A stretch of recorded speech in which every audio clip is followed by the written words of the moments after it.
Well, good morning. Today's Wildflower Day.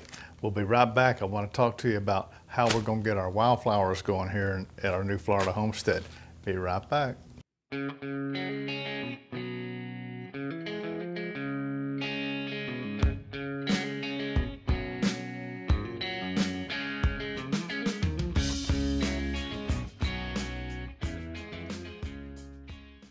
Well, welcome back. Like I said earlier, today's the day we're going to finally get to plant some wildflowers here on the homestead. And planting wildflowers on your homestead or anywhere on your property near your garden is great for drawing in bees. And you really want those bees in your garden to help pollinate everything, especially your squash and your cucumbers. So anyway, today's video is going to be on how to plant, how to sow wildflower seeds. And the number one reason that I want to put these on our property, besides the bees, the number one reason is because Nancy loves flowers. She just loves all kinds of flowers. She goes out and picks them all the time. She likes to put them in little vases, so at night when we have supper, she has fresh little flowers on the table, and that makes her happy. And I like seeing her get happy, so we're gonna get her happy as we can get her. So today we're gonna be sowing these, and I wanted to give you a little bit of the particulars on how to do this if you've never done it before, because it's so easy. You can do this. There's nothing to it. What you want to do is you want to sow your seed after your last frost in the spring. And these wildflowers are going to need a minimum of 6 hours of sun, full sun, every day. It's best if you can get them in a place that has full sun all day. But if all you got six hours, that'll work. So go for it. The first thing I'm going to do when I get out to our little area that I'm going to put these is I'm going to deep till the ground real good, just right. Get it deep tilled, and after I till it, I'm going to grade it out with my grading rake, and I'm going to smooth it out as smooth as possible, because I don't want any low spots in it that'll hold water, and because any puddles that gets created tends to rot your seeds. So you want to keep it flat as possible so it drains well. You want to sow these seeds directly on top of the soil. You just want to lightly press them into the soil. You don't want to bury them, but compress just enough, just right, so that the rain and the wind don't move them around. So you can do that in 3 different ways. The way I'm going to do it today is I'm going to use a seed roller.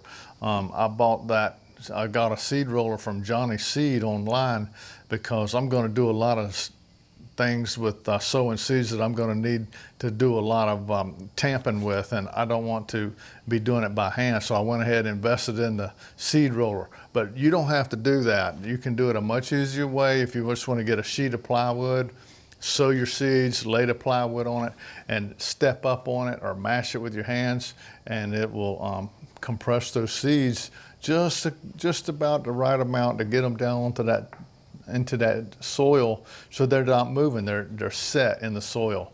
You can also do it by hand, put your seeds out and just tamp them in with your hand. That's the old-fashioned way, and ain't nothing wrong with it. But just as long as you got them into the soil and they're not buried under the soil, just tamped into the soil. Now, the watering requirements on there are not very hard either. And all you want to do is keep the soil moist until the seedlings are about 4 to 6 inches tall. And after that, they survive on their own from rainstorm to rainstorm. They are low maintenance at that point. And basically, they're a weed, remember? So just get them get them up and get them growing and get them watered until they get established, and they're fine. And if you do run into periods of drought, where you have long periods of time with no rain at all, then yeah, go out there and water them in, just enough to keep the soil moist. You just don't want the soil to dry out, totally dry out. So just like anything else, you just want to keep it moist, not saturated, just enough, depending on your area and the climate in your zone, how much water you need and how long you need to water it. Just You can feel the ground with your hand and you can tell if it's damp. That's all it needs to be. So there's nothing special about fertilizer. You don't need to add any fertilizer, nothing like that. Just whatever soil you got, they'll take to it. As a matter of fact, if you try to add fertilizer, it really doesn't help it. So don't waste your time doing that. One good thing about these is that I like is that they're perennial. So at the end of the season this year, after these things have bloomed and they've dropped all their seeds and the plants are looking kind of scroungy and winter time's coming on, when these things are getting to that point, I'll take my lawnmower and I'll raise my blades on my highest setting and I'll just mow down the area and leave what's there for next spring, because in the spring they return. Got more flowers and you don't have to do it again. So that's what we're going to do today with this wildflower seed. What I've got here is a Florida blend.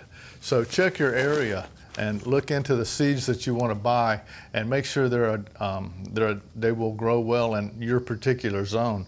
And these are just right for Florida. So that's what I'm using today.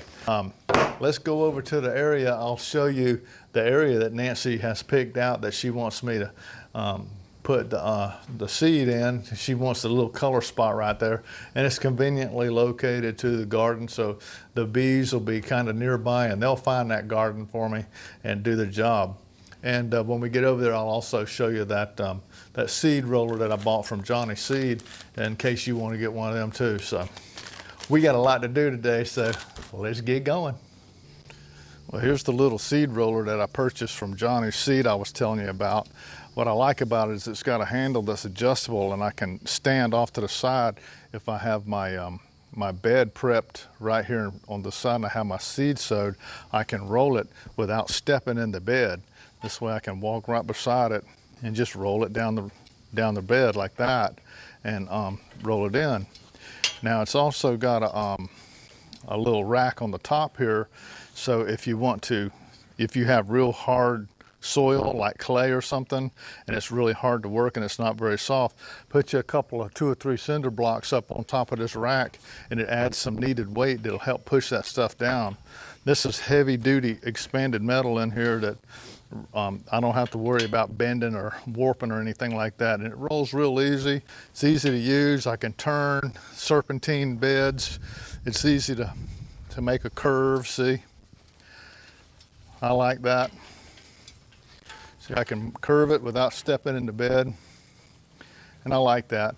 And I have a lot of applications where I'm going to use this around the homestead, so that's why I went ahead and spent the money on buying one of these things. Just thought you'd like to see it. Well, this is the area that Nancy wants her wildflowers put in, and I don't know if you can remember what this looked like last year, but man, it was really pretty overgrown, and the woods actually came right out to the edge here. So I've cleared all this back to give it a little bit of space between the woods and the actual wildflowers. So I'm gonna put the wildflowers is right down in front of this bed line right here. I'm gonna make a serpentine line right down, go right around that little oak tree right there and snake its way right up to about in here. So that's her little spot that she wants. This is a good spot because it gets full morning sun, and it's in full sun, direct sun all day. In the late afternoon, this is west, so the sun will be setting and these large trees behind me will cast a shade on here, but at that point they will have already gotten 9 or 10 hours of sun with no problem at all.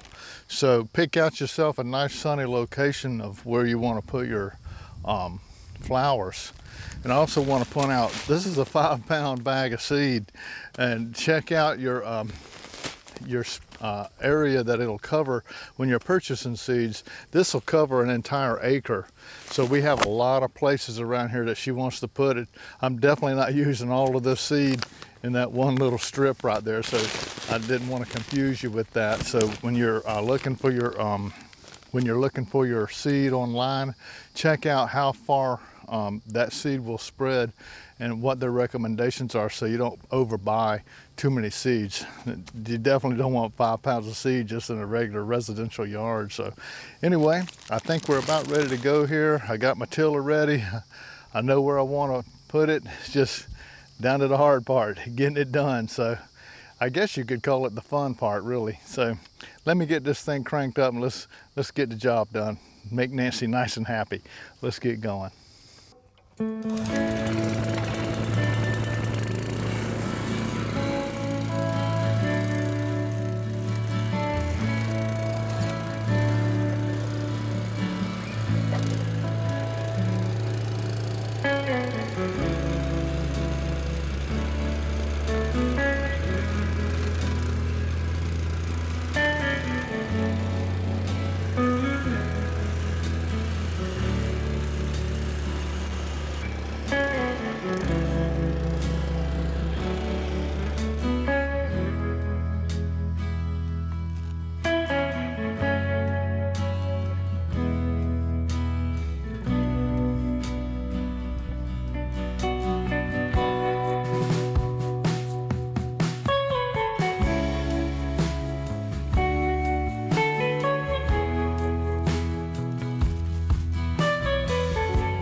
Well, just like that, we got ourselves some wildflowers. I got them put in the ground, got them watered in, and next thing you know, they're gonna have us some weeds growing out here full of flowers on the end of them. So we'll be back in a couple of weeks. I'm gonna let this germinate. You know, these wildflowers have about a 90% germination rate, so they're really pretty good on germinating. So I expect to get a pretty good crop of them. So we'll let these grow for about 2 weeks, and we'll come back and we'll do some updates on this video and show you the progression of these wildflowers all the way through until the very end where they're completely spent, and I'll show you how to mow them down and get them ready for the next season. So we'll be back in a couple of weeks. See you then. Well, the wildflower seeds have been on the bed for 1 week today, and they have all germinated really well. They're doing great. All these footprints you see in here is unfortunately deer, so we're having to deal with deer on a daily basis, or I should say nightly basis, and I'm sure there'll be a problem from now on. I'm gonna have to get me a yard dog to keep them out in the yard at night. But anyway, this is doing good. As you can see, it doesn't take very long for them to germinate. In fact, when I sowed them last week, in 2 days, I had them coming through. So, and they grow like weeds. Oh, that's right, they are weeds. So we'll keep track of this in the days ahead, and we'll watch them as they mature and grow and bloom, and we'll give you little periodic updates to show you how they look. See you soon. Well, the wildflowers are at the 8-week mark. 8 weeks today, and you can see that they're really starting to come in to bloom now. This little spot here, I had to re-sow it because the deer got it, but they're coming back now. It's coming back pretty good, this one spot, but the rest of it is looking real good. So we'll take another look at it throughout the summer and watch the progression of Nancy's wildflowers. We'll see you soon.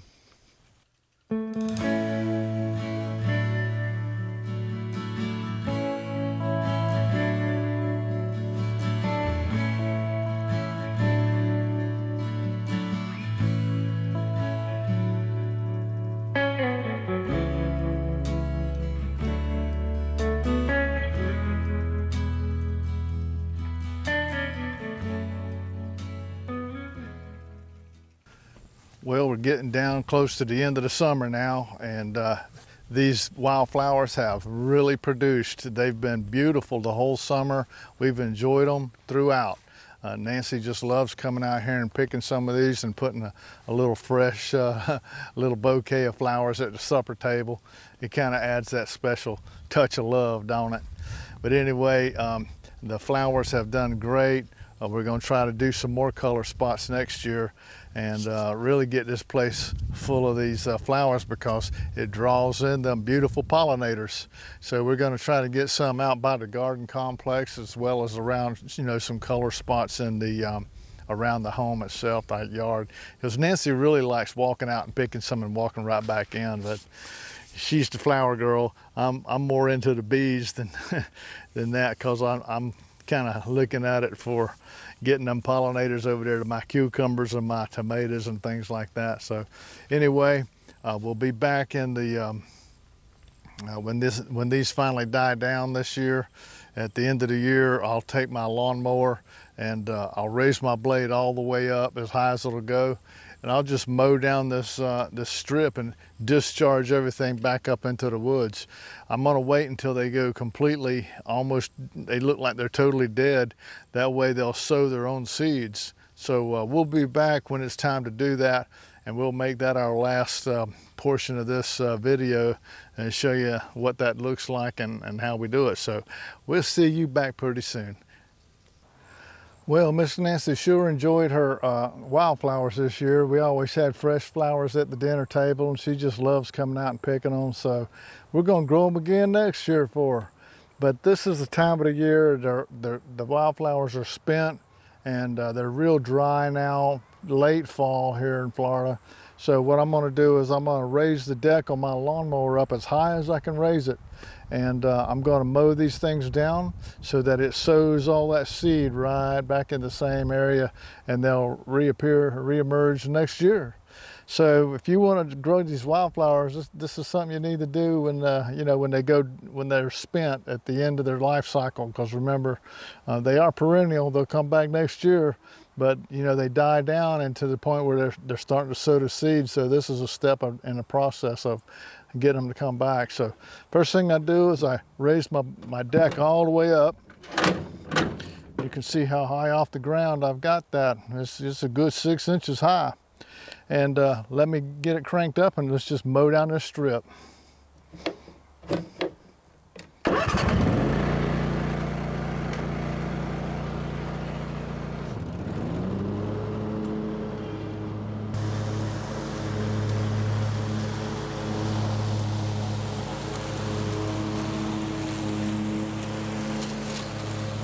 Well, we got her all mowed down, ready for next year. So I hope you enjoyed this little video, and it brought a little piece to your day.